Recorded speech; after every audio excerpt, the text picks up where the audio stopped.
I'm Darius McDermott from Chelsea Financial Services, and today I'm joined by George Curtis, who is a co-manager on the 24 Dynamic Bond Fund.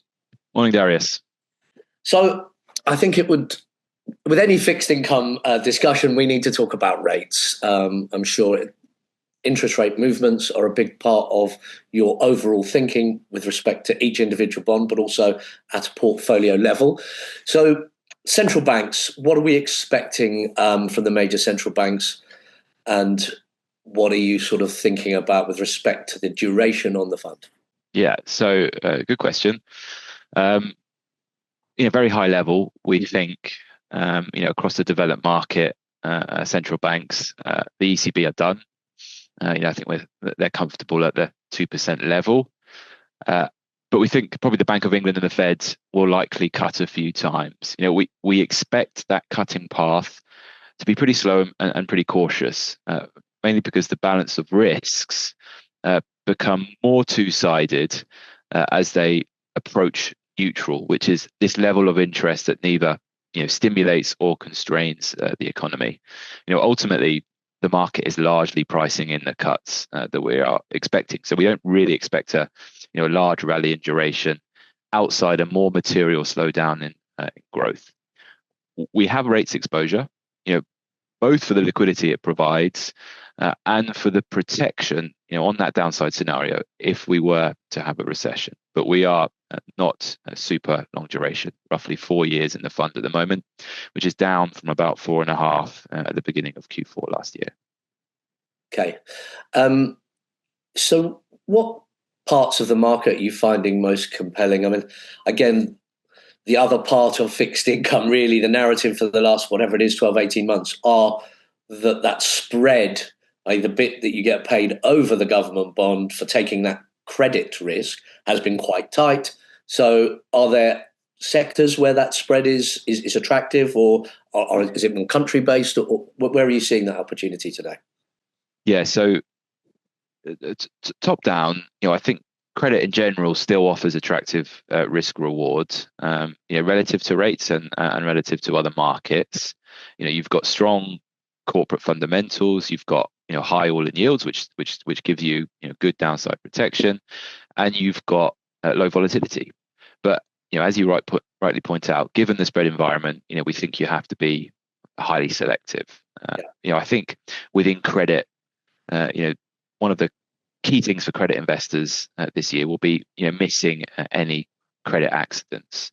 So we've not been tempted to stray too far down the quality spectrum in order to pick up incremental yields. Our favoured sectors are ones in which we can pick up attractive value and couple that with strong fundamental groundings. We like structured credit, particularly on the CLO side and across the capital structure, from AAA CLOs and even BB CLOs, where we can get strong structural protection, very decent spread pickup relative to the kind of underlying corporate market in a floating rate product, so it doesn't have that volatility of rates. We also like financials, where we've seen a wave of upgrades in recent years as central banks have left negative rates. Bank balance sheets in Europe are really in the best place that they have ever been. So we like financials both on the bank and the insurance side. And I suppose areas that we are more cautious on are probably high yield, which is towards the bottom end of our exposure over the last 10 years, and in particular lower quality high yield, single B minus, triple C rated credit, which is basically a 0% allocation in the fund. And I think we sort of touched on it because you said about that higher yield giving that downside protection. The yield on the fund's approximately 6%. And you mentioned the smaller allocation to high yield. Where are you managing to get that sort of total yield from? Yeah, so just over 80% of the portfolio is in credit. Just under 20% is in rates. We are diversified across the credit sectors, but we are most exposed to those sectors that I just mentioned. So our favoured longs are in subordinated financials, both in banks and insurance, and CLOs. And again, stress across the capital structure. So we like AAA CLOs and we like BB CLOs. It's worth saying that 6% sterling yield is coming, alongside an average rating of BBB plus, which is the highest rating the fund has ever had. So better on quality and still a decent yield, and quite a diversified yield by the sounds of it as well. Exactly. So the other question which you have to talk about when we're talking about fixed income, of course, is inflation. So alongside growth, inflation is the other thing that central bankers look at when thinking about rates. But it's been we're in an odd geopolitical time, aren't we? There's a lot going on from the US, but obviously across the globe. What's the inflation picture? It's been a bit sticky. I mean, we were talking about transitory 3 and 4 years ago. Well, it's more than past that juncture. Are you confident on inflation behaving in developed markets so that those rates that you talked about, particularly in the US, UK, rate cuts might continue? Yeah, so I think it goes back to the point I made earlier about the balance of risk becoming much more two-sided. The more the central banks cut, for much of the past few months, particularly in the US, the conversation really has been around labor markets. We've seen weak and non-farm payroll growth. We've seen the unemployment rate tick up a bit. But it's worth saying that inflation is still above target, quite meaningfully so, particularly in the UK. There are trends that are positive, right? On the services side in the US, in housing, inflation has improved quite markedly, and the expected inflation from tariffs is not really coming through in the numbers at the moment. So I think that has acted as a bit of a tailwind for duration and for the market pricing rates. And I think the central banks are happy to be seeing that. But I think certainly, like we have seen in the last couple of years, we're going to go through periods where inflation is maybe printing slightly stronger than expected, and I think we're still going to get volatility in the market's pricing of cuts during those periods. So I don't think the inflation bogey has disappeared, and I think it will still remain front of mind for central bankers. But there are some dynamics within inflation that have, I think, certainly been positive over the past 6 to 12 months.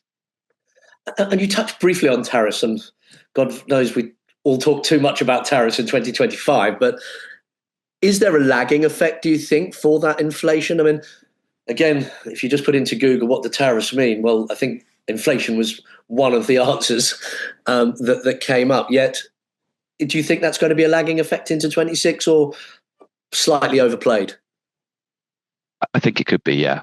I don't think the market should get too optimistic on inflation. I know we've had a couple of good prints over the past months, both in the UK and the US.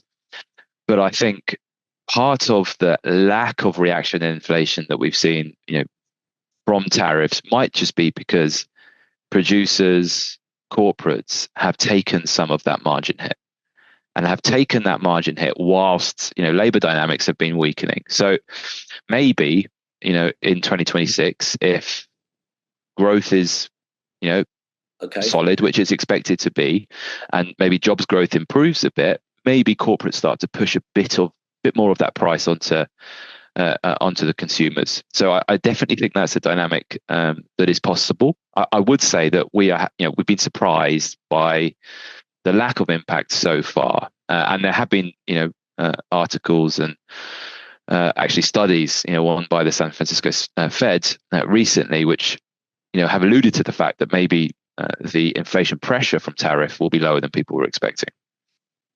And maybe then, as a sort of a last question, would you tell us about the top 3 themes for the rest of 2026 for the TwentyFour Dynamic Bond Fund? Yeah, so I talk about the three themes from a fixed income perspective, and then how we are managing that within Dynamic. I think the themes are probably similar ones to 2025, right? I think the market's been quite focused on AI, has been focused on private credit, and has been focused on the fiscal side of things. We've seen obviously lots of volatility in the longer end of government bond curves. With respect to AI, we've had and will continue to see a large amount of issuance from the hyperscalers, but also from other issuers. And we've seen pretty lofty valuations in equity markets, with a lot of optimism that maybe it doesn't play out. So, if credit markets struggle to take down that enormous amount of issuance, or if equity market valuations re-rate lower because the return on investment from this AI capex is maybe lower than people expect, there could be contagion. On the fiscal side, government spending is too high, and I think maybe that's become less of a focus in recent months, given other dynamics, labor markets and inflation. But that, I think, will continue to periodically pop up in the coming years. We're not expecting a 22 type sell-off in the gilt market, for example, but the net amount being issued to the markets on the government bond side is large, right? 2 trillion plus in the US. And the way that this is manifested, and we think will continue to manifest, is by seeing higher risk premium, building a higher term premium into government bond curves, and we can still, I think, expect volatility, particularly at the longer end. And on the private credit side, it's obviously a sector that has grown very quickly in recent years, and maybe there have been some concerns emerging about the quality of the underwriting. I think in some areas, not this is only related to, I think, a few areas. Particularly after Tricolor and First Brands and Jamie Dimon's comment about cockroaches in the space. So, in truth, we are likely to see more, quote unquote, cockroaches. This is the nature of, high yield credit investing. You can expect default rates to be, more than zero. The historical average in the US high yield market, for example, is above 3%. I think the thing that will most acutely affect that default rate in the private market will be what happens to the economy, right? And I think that default rate in private market will ultimately be quite correlated to the default rate in the public market. Yeah.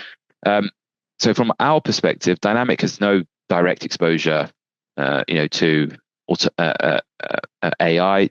It's obviously got no direct exposure to private credit. We don't have an investment where the return on that investment will be determined by the return on equity on AI capex.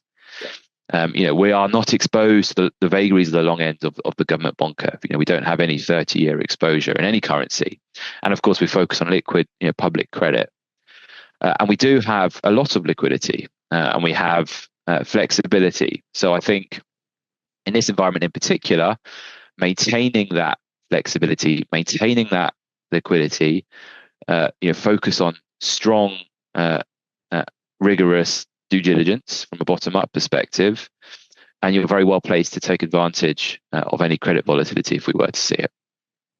George, thank you very much.